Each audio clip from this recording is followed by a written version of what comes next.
Good morning, good afternoon, and good evening, depending where you are on this beautiful planet that we call Earth. So today I want to focus on the internet apocalypse and what this actually means for society.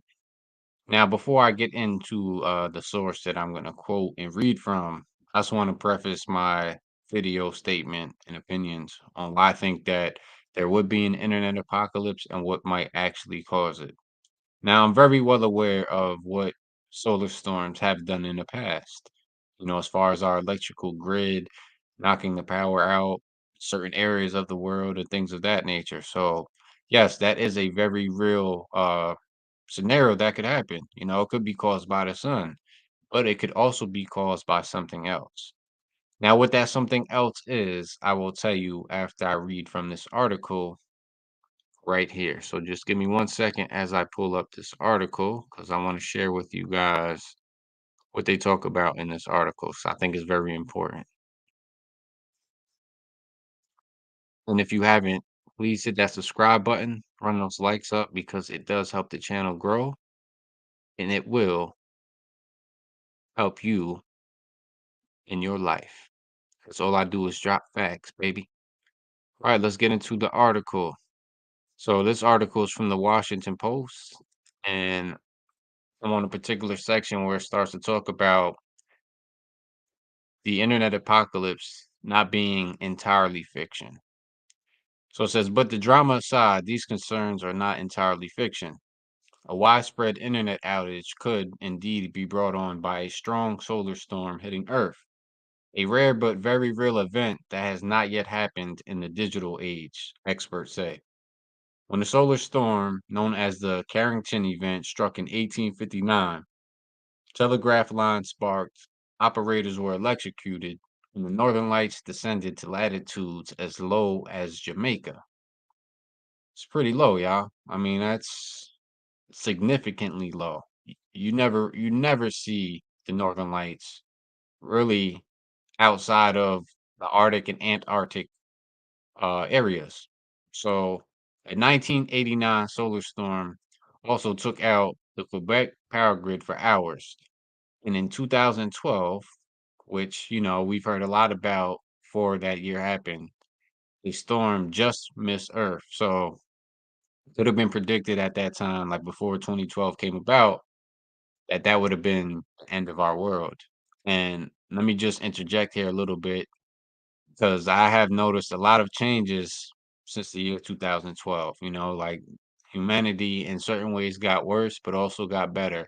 It's like it's very polarizing depending on how you look at the world. Good versus evil has always been around, but it's more prevalent and evident now with the age of the internet as we're able to share information simultaneously with people in many different countries that we would never been able to communicate with like that before. Pay attention to what I just said, because that's gonna be a part of my, breakdown as to why I think the apocalypse or the internet apocalypse will happen. Also wanna say, the apocalypse actually means revelation, right? Revealing the truth. So it's not as scary as when I say they, the people who control the narratives want you to think. It goes on to say, as the sun, which is, roughly 11-year cycles, enters a particular active period known as solar maximum. And they say in 2025, some are worried our interconnected world is not prepared. Sangeetha Abdul Joaithai, pardon if I butchered the name, I know I did. Computer science professor at University of California at Irvine, whose paper "Solar Superstorms: Planning for an Internet Apocalypse" has played a role in popularizing the term, started thinking about internet resilience when the coronavirus began to spread, and she realized how unprepared we were for a pandemic. Research on widespread internet failure was scant. And here's a quote: we've never experienced one of the extreme case events, and we don't know how our infrastructure will respond to it. Yothi said, our failure testing doesn't even include such scenarios. She knows that a severe solar storm is likely to affect large scale infrastructure, such as submarine communication cables, which could interrupt long distance connectivity. If you have not lost power, you might have access to it. Say a government website hosted locally but reaching bigger websites, which could have data stored all over the place, might not be possible. The northern latitudes are also especially vulnerable to solar storms, and that's where a lot of internet infrastructure is concentrated. This is not taken into account in our infrastructure development today at all, she said. Such outages could last for months, depending on the scale and how long it takes to repair the damage.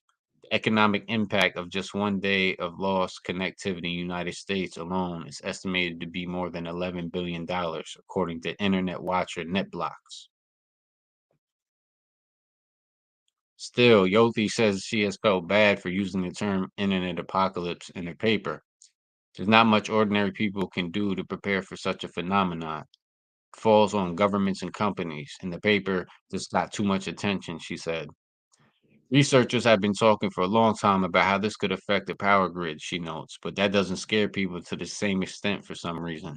Losing power also causes one to lose internet, of course.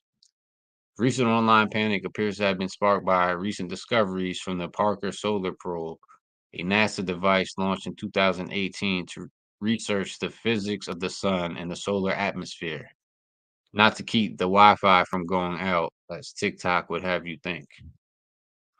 A few weeks ago, scientists published new evidence from the probe about the source of solar winds, which they say are the result of a phenomenon called magnetic reconnection. While the research did not look specifically at solar storms, it has broader relevance. The solar atmosphere changes very slowly, says Stuart D. Bale, a physics professor at the University of California at Berkeley and a principal investigator for NASA working on the probe. So, anytime something changes really fast magnetically on the sun, it's probably due to reconnection. Coronal mass ejections, explosions of plasma, and magnetic fields that can power damaging solar storms occur over a short time frame and are probably a part of this mechanism, he said. The more we know about magnetic reconnection on the sun, the more predictive power it's going to give us for space weather. Speaking while on a trip to Japan, Bale said he understands the sort of panic the internet apocalypse idea instills.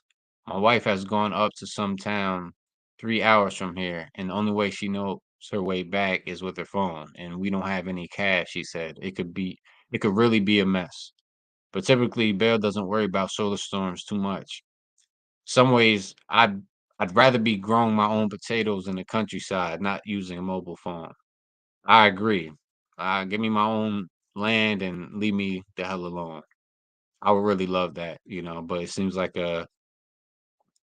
what we're under right now, they take that away from us, you know. Land regulations and how much you can actually farm and things of that nature. So with that article was just me pointing out what could possibly happen, what the solar storms are. The reason why I think that, in my opinion, there would be a internet apocalypse. Well, just look at the state of the world that we're in right now, right? I mean, we live in a world where they want to control all of the information that is being put out there, and they want to control how people communicate with each other. And what I've been seeing recently in the past about 18 months, since the new sun came in, this is the sixth cycle. I could do another video on that if you guys are not aware of what I'm talking about, but I do want to stay on topic.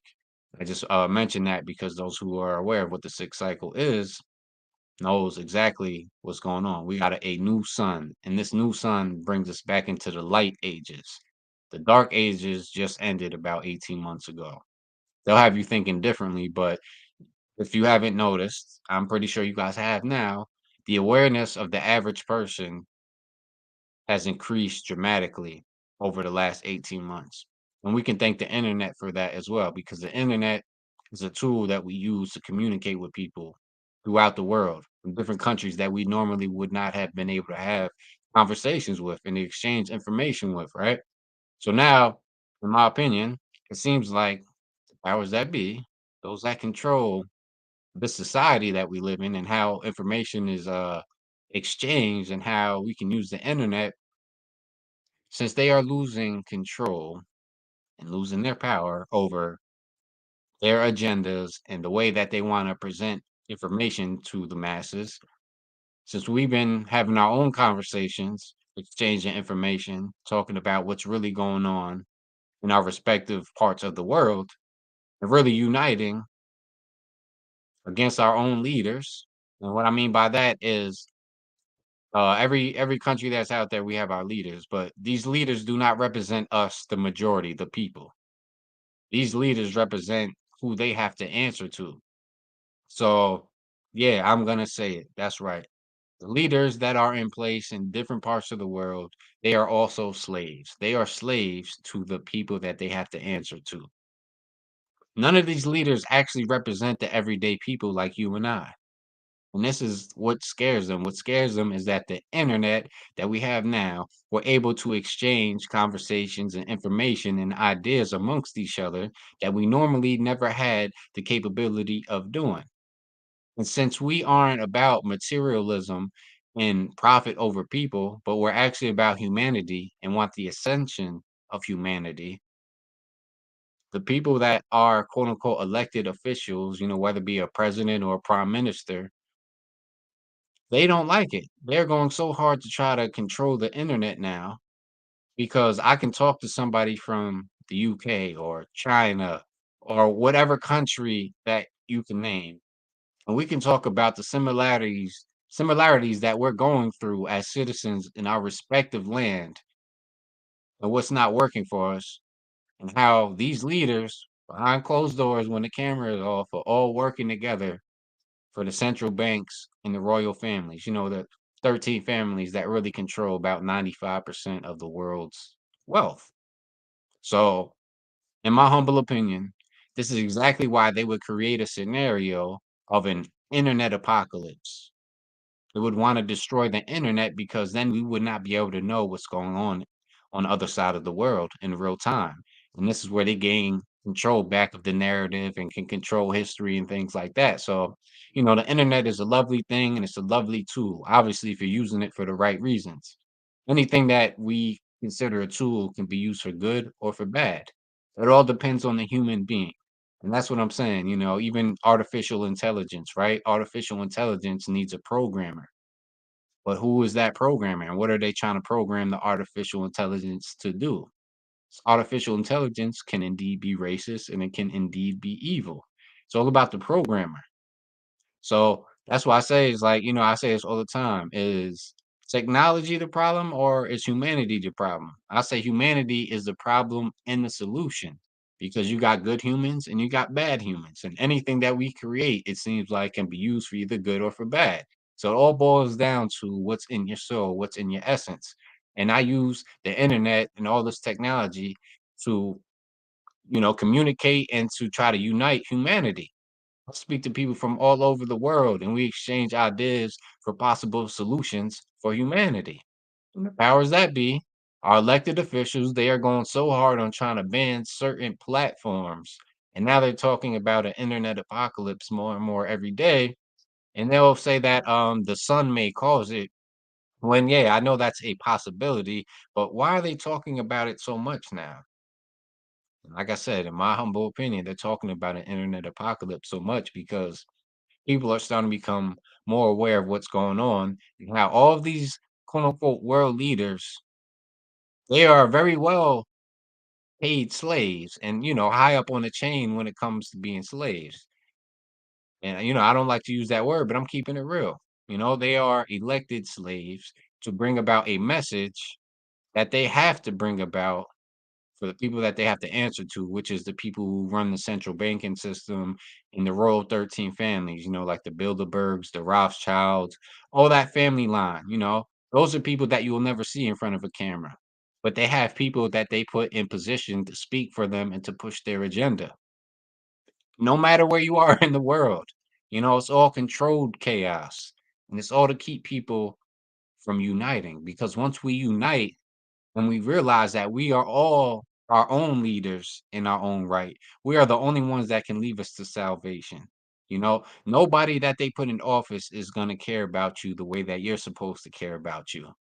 And a lot of people are still stuck in this programming or what I call the matrix. They control how you think. If they go on TV and tell you that somebody's bad or evil, a majority of people are going to believe it without doing their own research. And this all comes in the part of the system, right? The average person works at least 40 hours a week. How much time do you have to really disseminate the information that they're giving you and seeing beyond the veil, beyond BS that they tell you of what's going on? It's funny because it's like there's only a certain group that can ban certain information being spoken about with a particular religious group, you know? And I'm saying if it was like that for everybody, then I wouldn't have a point. But it comes to a point where you have to see exactly what's going on in front of you. And the only way to do that is to show examples and try to put it out there to the masses using the internet. Because how else are we going to be able to communicate with people throughout the world that we never would have had the ability to do before? See, they didn't know that people were going to be able to do this with the internet. They didn't foresee this part of the internet coming to be. So it is of my humble opinion that they would want to destroy the internet for reasons that they won't tell you. And the reason is what I just told you is that whoever you're watching this video from, it could be from the United States or it could be from another country. This information would not get to you. I want to be able to read your comments. I want to be able to read your thoughts and what type of solutions that you may have that would be helpful for humanity. This is why I make most of my content.